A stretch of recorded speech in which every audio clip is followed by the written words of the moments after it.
लगा कि ये कैराना पाकिस्तान नहीं है तो फिर मिलने आ जाइएगा। बोले 15 दिन बाद मुझे फ़ोन आया कि अग्रवाल जी हम इस होटल में हैं और घर में रोका करने के लिए आ रहे हैं। आज हमको कैराना में आने के बाद पता पड़ा कि दिल्ली से भी ज़्यादा सेफ हमारी बच्ची कैराना में हो सकती है।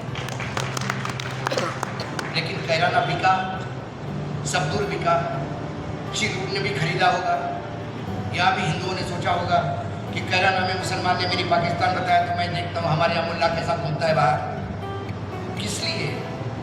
चंद लोगों को अपने राजनीतिक स्वार्थ के लिए इस देश को बांटने के प्रयास हो रहा है। मैं बोलता हूँ क्या 10 साल में 2014 से लेकर 2024 में माननीय प्रधानमंत्री जी के पास कोई चीज़ बताने के लिए नहीं है। आप बताइए, अपनी उपलब्धियाँ बताइए। चुनाव में होता क्या है? जो सत्ता पक्ष में होता है वो अपनी पूरी उपलब्धियाँ गिनाता है। देखो मैं सत्ता में था तो मैंने आपके लिए ये किया, देखो मैंने आपके लिए ये किया, देखो मैंने आपके लिए ये किया, आने वाले 5 साल मुझे और दीजिए, मुझे और कुछ करना है। ये जनता तय करती है। विपक्ष लगातार ये बोलता है कि इन्होंने जो किया उससे भी अच्छा हम करना चाहते हैं, हमारे पास भी एक ब्लूप्रिंट है, इन्होंने कुछ गलत भी किया। ये विपक्ष बोलता है और जनता जनार्दन इन दोनों को तोड़ के अपना मत देती। ये चुनाव है, इसे निष्पक्ष चुनाव कहते हैं। लेकिन प्रधानमंत्री लगातार ये बोलते हैं कि कांग्रेस के मैनिफेस्टो में क्या है, ये आएंगे तो शरीयत कानून लागू होगा। क्या है शरीयत कानून? कौन सा कानून लागू हो गया है? अभी तक 60 साल कांग्रेस ने राज किया तो कितना शरीयत कानून लागू हो गया? ये सिर्फ इसलिए डराने की बात होती है कि हिंदुओं को बार बार डरा के, और जब प्रधानमंत्री बोलते हैं तो लोगों का विश्वास होता है कि इतने बड़े पद पर बैठने वाला आदमी झूठ तो नहीं बोलेगा। लेकिन मुझे आज दुख के साथ कहना पड़ रहा है कि झूठों का सरताज यदि मैं किसी का हूँ तो वो ताज मुझे हमारे प्रधानमंत्री को देना पड़ेगा। और ये मैं पीड़ा के साथ कहता हूँ, मैं पीड़ा के साथ इसलिए कहता हूँ कि वो मेरे भी अभिभावक हैं, वो मेरे भी प्रधानमंत्री हैं। जब वो झूठ बोलते हैं तो मेरा भी सर शर्म से नीचे जाता है, क्योंकि कहीं ना कहीं मेरा भी तो योगदान है। मैं ये नहीं कह सकता कि वो मेरे प्रधानमंत्री नहीं है। मैं अलग देश में नहीं, मैं भारत का नागरिक हूँ। जनता ने उनको प्रधानमंत्री बनाया है, 300 से ज़्यादा उनको संसद ने सीटें दी हैं। लेकिन वो सीटें देने का अधिकार ऐसा नहीं है। यदि उनको 35-37% वोट मिले हैं तो 60% के वोट इधर भी हैं, और वो 60% लोगों को 37% लोगों के भरोसे आप रोक नहीं सकते। आप अपनी विचारधारा लगाइए, आप अपना हिंदुत्व अपने पास रखिए, आप मंदिर बनाइए। मंदिर में नहीं गया तो देशद्रोही कहाँ से हो गया? यदि कल उद्धव ठाकरे नहीं गया तो उनको कहते कि सोनिया के डर से नहीं गया। सवाल सोनिया के डर से नहीं है। आपने किस डर से इस देश के राष्ट्रपति को मंदिर में नहीं आने दिया? आपने किस डर से अटल बिहारी वाजपेयी को, जेटली जी को मंदिर में नहीं आने दिया? आप अपना डर बताइए, दूसरे का डर मत देखिए। आपने किस डर से अधूरे मंदिर में रामलला की प्राण प्रतिष्ठा की? आपने किस डर से इस देश के चारों शंकराचार्य को झुठलाया? शंकराचार्य ये हिंदू धर्म के सर्वज्ञाता है। 4 पीठ है शंकराचार्य के जो ये देश का हिंदुत्व तय करते हैं। आपने उनको कहा कि ये मूर्ख है। शंकराचार्य को भी करने वाला ये आदमी शंकराचार्य से भी बड़ा हो सकता है। 2024 के पहले इसको रामलला को वहाँ प्रतिष्ठित करना था, और उसको लगा कि रामलला का ATM मेरे लिए बहुत सारे मत मिलेगा। लेकिन दुर्भाग्य है, वो भी राम है। जैसा कर्नाटक में बजरंग बली ने दिखा दिया कि बजरंग बली क्या है, वैसे राम ने भी बता दिया कि राम क्या है। तो जब राम ने बता दिया कि तुम्हारा राम नाम सत्य होने जा रहा है, तो फिर हिंदू मुसलमान पे आ गए, फिर शरीयत कानून पे आ गए। और ये बोलेंगे भी क्या? 10 साल में इन्होंने क्या किया? कई हमारे मित्र हैं, मेरा भाई है, उसको भी लगता है कि देश में बहुत तरक्की की है, रोड अच्छे बने हैं। रोड तो अच्छे बने हैं, लेकिन क्या रोड पे, उस अच्छे रोड पे चलने के लिए लोग जिंदा है क्या? आज जितना टोल लगता है रोड पे, एक आम आदमी की देने की औकात है? यदि अच्छे हाईवे बने हैं और बड़े टोल है तो मर्सिडीज के लिए बने हैं, तो क्या इस देश के 4% लोगों के लिए हाईवे बन रहे हैं? मैं जब बात करता हूँ तो मैं उस अंतिम व्यक्ति की बात करना चाहूँगा जो इस देश में उतना ही कंट्रीब्यूट करता है जितना एक उद्योगपति भी करता है। आज मेरे यहाँ जो मजदूर खेत में काम करता है, आज मेरा किसान जो खेत में पसीना बहाता है, आज इंडस्ट्री में जो मजदूर दिहाड़ी पे काम करता है, जो मजदूर आज रेडी लगाता है, वो भी टैक्सेस देता है, वो भी टैक्स चुका नहीं है। इस देश में यदि हर आदमी टैक्स देता है तो उस आदमी का अधिकार है कि वो सरकार को सवाल पूछे कि मेरे पैसे का तो क्या कर रहा है। ये सरकार के बाप का पैसा नहीं, ये सरकार में जो मंत्री है वो अपनी एमडी और जमीन बेच के पैसा नहीं ला रहे हैं। ये मेरे और आपके खून पसीने की कमाई है। और आज यदि देश में 200 लाख करोड़ का कर्ज है, मैं बताऊं तो पसीना आ जाएगा। हमारा देश 2014 में 54 लाख करोड़ का कर्जा था। 54 लाख से 205 लाख करोड़ कहाँ से हो गया? इतना बड़ा पैसा जो कर्ज लिया है वो चुकाएंगे कैसे? पिछले बजट में हमारी जितनी कमाई थी उसका आधे से ज़्यादा पैसा हमने ब्याज में नहीं दिया। आप सब लोग गृहस्थ लोग हैं। आप यदि आपकी कमाई, आपकी तनख्वाह से आधी कमाई सिर्फ ब्याज देने में जाएगी तो क्या आप घर चला पाओगे? वही जब आप बड़े क्वांटम में देखते हैं तो जिस देश की कमाई में से आधी कमाई यदि ब्याज में जाएगी तो क्या देश चल पाएगा? और 2027 और 28 का जो बजट आएगा उसमें 100% जितनी कमाई होगी पूरी की पूरी ब्याज में जाएगी। तब क्या करोगे? तब आपका 100% घाटे का बजट होगा और फिर सरकार चलाने के लिए फिर आप कर्जा लोगे और 200 का 300 करोड़ होगा। हमको लंका बनने में टाइम नहीं है। लंका दिवालिया हो गया, कोई 6 महीने से नहीं चल रहा था। सुबह देखा पेट्रोल नहीं है और लंका दिवालिया हो गया। ये समय आने में टाइम नहीं लगता। ये तो थैला उठा के चले जाएंगे। हमने कहा आप थैला उठा के चले जाइए, हमारे हाथ में कटोरा मत थमाइए, यही एक रिक्वेस्ट है आपसे। और स्थिति यही आ गई। बात 370 की करते हैं, हमने 370 कर लिया। क्या कर लिया 370 में? मैं आज आपको एक अंदर की खबर बताता हूँ। 370 हटा नहीं। सरोदे साहब आएंगे, वकील साहब वो आपको अच्छी तरह से बताएंगे। 370 आज भी हमारे संविधान में बना हुआ है।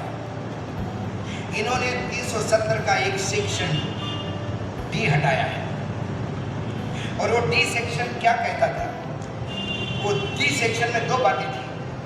एक बात कि बाहर का आदमी जम्मू कश्मीर में जमीन नहीं ले सकता, और दूसरी बात केंद्र सरकार जब चाहे तब सिक्योरिटी फोर्सेस बिना सरकार की अनुमति से जम्मू कश्मीर भेज सकते थे। ये दोनों परमिशन वो डी सेक्टर में थी। आपने डी सेक्शन हटा दिया, सारे दुनिया को बता दिया 370 हटा दिया, 370 हटा दिया।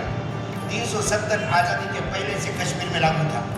जब हरि सिंह वहाँ राजा थे तब पंजाब और आजू बाजू के लोग आके जम्मू कश्मीर में ज़मीन ले रहे थे, धंधा कर रहे थे। तो जम्मू कश्मीर के लोगों को इंटरेस्ट बचाने के लिए उन्होंने 370 कलम लागू किया, जिसमें ये तमाम प्रावधान थे। जब देश आज़ाद हुआ, कश्मीर का विलय हुआ, तो 370 साथ में आ गया। उसके बाद यदि मैं आपको कहूँ कि कश्मीर में जाने के लिए परमिट लगता था, जब परमिट लगता था कश्मीर में जाने के लिए, कश्मीर का एक अलग राजा हुआ करता था, राष्ट्रपति हुआ करता था, कश्मीर का एक अलग प्रधानमंत्री होता था, कश्मीर का अलग झंडा होता था, कश्मीर का अपना एक अलग चुनाव आयोग था, कश्मीर का अलग ऑडिट सिस्टम था। भारत सरकार के पास क्या था? भारत सरकार के पास मुद्रा था, पैसे का चलन था। दूसरा था भारत सरकार के पास डिफेंस था। बड़े भाई स्वागत है आपका।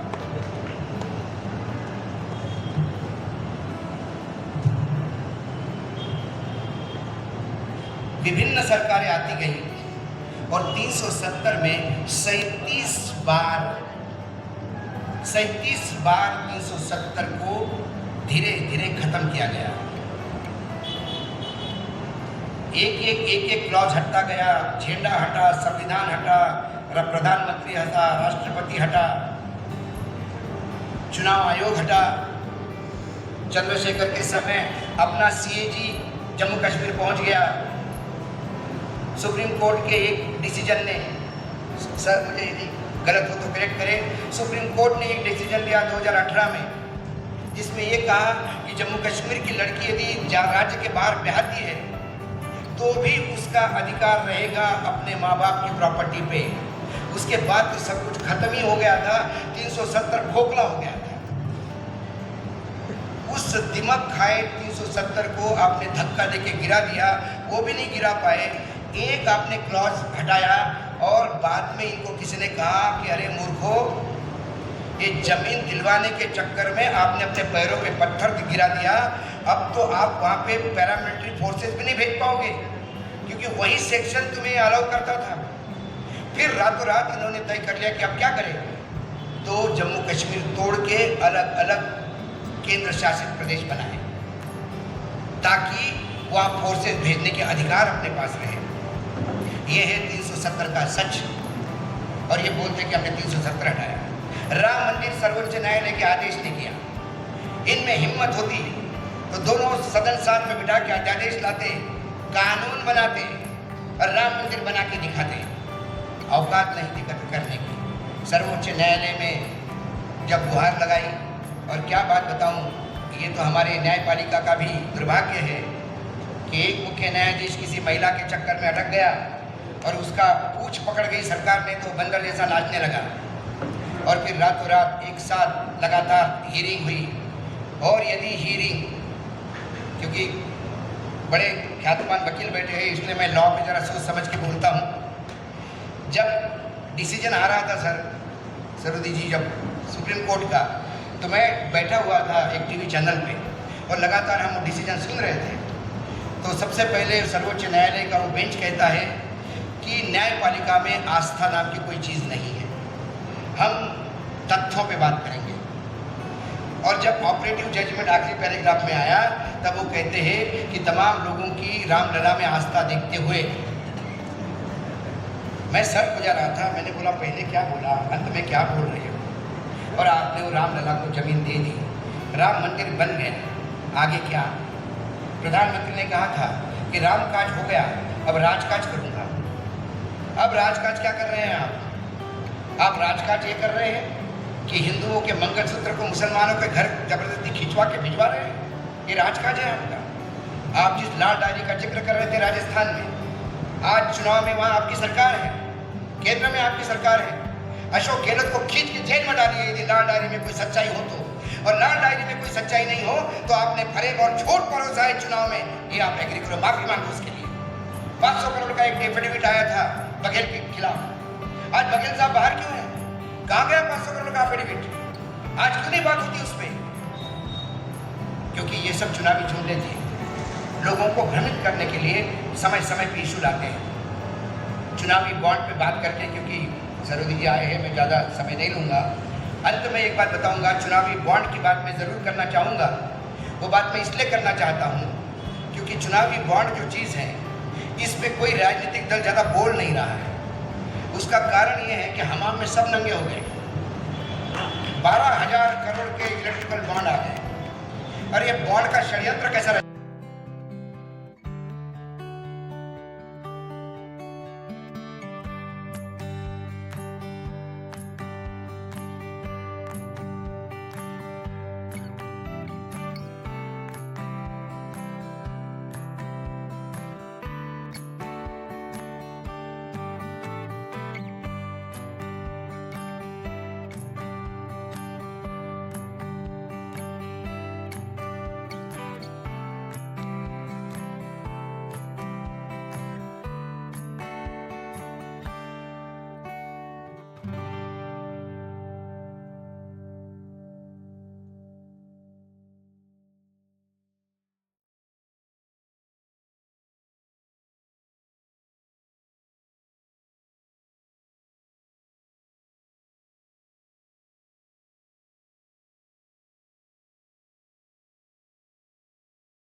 क्या है अनुमान तो जानता नहीं, उठ खड़ा हो, और फिर हनुमान जी को समझ में आता था वो मैं तो इतना ताकतवर हूँ, और फिर वो संकट के लिए लड़ने जाते थे।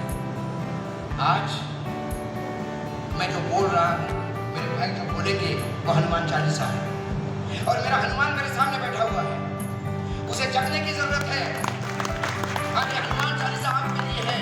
आप अपनी ताकत नहीं जानते, एक बटन से आप बड़े बड़े तानाशाह को धराशायी कर सकते हो, रास्ते पे ला सकते हो, रोड पे ला सकते हो। और एक बटन कर दबाया तो एक रास्ते का नालायक आदमी आप ऐसे जगह भेजोगे, फिर मैं कहूँगा बंदर के हाथ में वस्त्र लग गया, फिर रोना मत कि मुझे भी मारा और खुद को भी मार लिया। इसीलिए ये जन जागरण का समय है, इसीलिए आपके बीच में आया हूँ। एक बार बात मैं और कहता हूँ, लोग कहते हैं ईवीएम में खेल होगा क्या? ईवीएम की बात करके मैं मेरे शब्द समाप्त करूँगा। ईवीएम को टैम्पर नहीं किया जा सकता है, लेकिन ईवीएम में नहीं मानता हूँ कि हैक होती है। 2019 में ऐसे केसेस है जहाँ ईवीएम रिप्लेस हुई, 1 लाख मशीन मिसिंग की, बाद में रिपब्लिक हुई उसमें, लेकिन ईवीएम रिप्लेस हुई। ये जब पता पड़ा राजनीतिक दलों को, तो राजनीतिक दल आजकल जहाँ ईवीएम रखते हैं वहाँ गद्देदार के सोते हैं, ईवीएम की गाड़ियों के साथ मोटरसाइकिल पे जाते हैं। अब ईवीएम बदलना मुश्किल हो गया। फिर गुजरात में एक नया ड्राइव हुआ, 5 बजे मतदान खत्म होता है, 5 बजे जो लाइन में आखिरी व्यक्ति है उसको एक टोकन दिया जाता है, और वो टोकन जब देने वाला आदमी आखिरी वोटिंग करने आता है, तो जो आपके एजेंट बैठे होते हैं बूथ पे, वो और सब सरकारी कर्मचारी सब ताली बजा के उसको स्वागत करते हैं कि चलो भाई दिन भर का चुनाव अच्छा निपट गया, कोई झगड़े नहीं हुए, आखिरी मतदान कर दिया, भाई भला हुआ आपका, जय हिंदुस्तान। और उसके बाद एजेंट को बोला गया गुजरात में, बस भैया हो गया, चलो साइन करो। सबने साइन किया, बस हम निकलते हैं, मशीनें निकल के। वो एजेंट वहाँ से चले गए, मशीनें 2 घंटे बाद निकली, और वो 2 घंटे में खेल हुए, फटाफट बटन दबाए गए। चुनाव आयोग में कंप्लेंट है विपक्षी दलों की, 1 घंटे में 58 वोट गिरे हैं एक मशीन में। ऐसे कम से कम 70 कंप्लेंट है, 1 घंटे में 58 वोट हो ही नहीं सकते। आप सबने मतदान किया है, मतदान की प्रक्रिया इतनी लंबी है कि कम से कम 1.5 से 2 मिनट लगते हैं एक मत को। तो जहाँ 30 वोट गिरने थे, जहाँ 58 वोट ऐसे ही गिरे। लेकिन चुनाव आयोग है, माँ बाप है, चुनाव आयोग के पास कोई सीमा समय नहीं है कि आप आपके आए हुए कंप्लेंट को कब निराकरण करोगे। 2019 की, 2014 की आज भी कंप्लेंट इलेक्शन कमीशन में है, वो इन्वेस्टिगेट कर रहे हैं। लोग 5 साल का सांसद बन के मंत्री पद भोग के निकल गया है, अब इस पेंशन भी ले रहा है, और इलेक्शन कमीशन इन्वेस्टिगेट कर रहा है, क्योंकि इलेक्शन कमीशन भी सरकार के दरबार का नृत्यांगना हो गया है, पामेरियन कुत्ता हो गया है, एक ऐसा रबर स्टैम्प हो गया है कि जो आज सरकार जो बोले वही कहता है। प्रधानमंत्री लगातार धर्म की बात चाल के एक धर्म विशेष को गाली देते हैं, और इलेक्शन कमीशन महात्मा गांधी का बनर बना हुआ है, ना प्रधानमंत्री के बारे में बुरा सुनता है, ना उनके बारे में बुरा देखता है, ना उनके बारे में बुरा कहता है। तो ये सारा सिस्टम बदलना होगा, ये तमाम चीज़ें बदलेगी जब निज़ाम बदलेगा। और निज़ाम इसलिए बनाना है, एक मदमस्त हाथी मुझे नहीं चाहिए, मुझे ऐसा इंसान चाहिए जो इंसानियत को जानता हो। मुझे मंदिर और राम और लक्ष्मण, राम और कृष्ण, राम और शिव जी, इनके चिंता करने वाला प्रधानमंत्री नहीं चाहिए। अरे वो उसकी चिंता क्या करोगे, वो सर्वज्ञाता है, वो हमारी चिंता करता है। हमें इंसान की चिंता करने वाला आदमी चाहिए।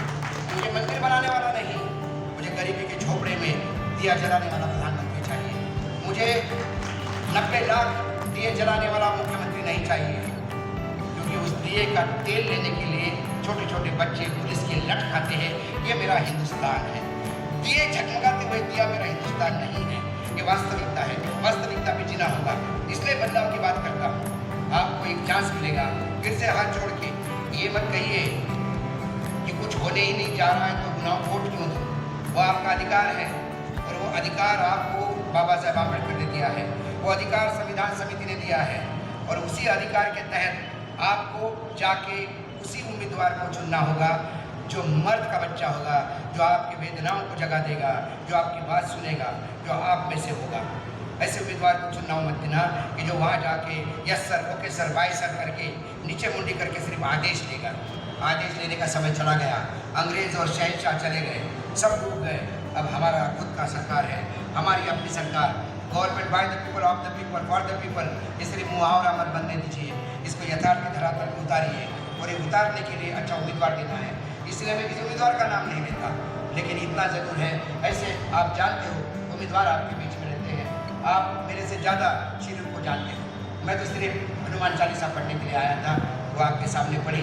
अंत में जय भारत जय महाराष्ट्र लोग कहते हैं, मैंने वो सारी बातें महान नेताओं के लिए छोड़ दी।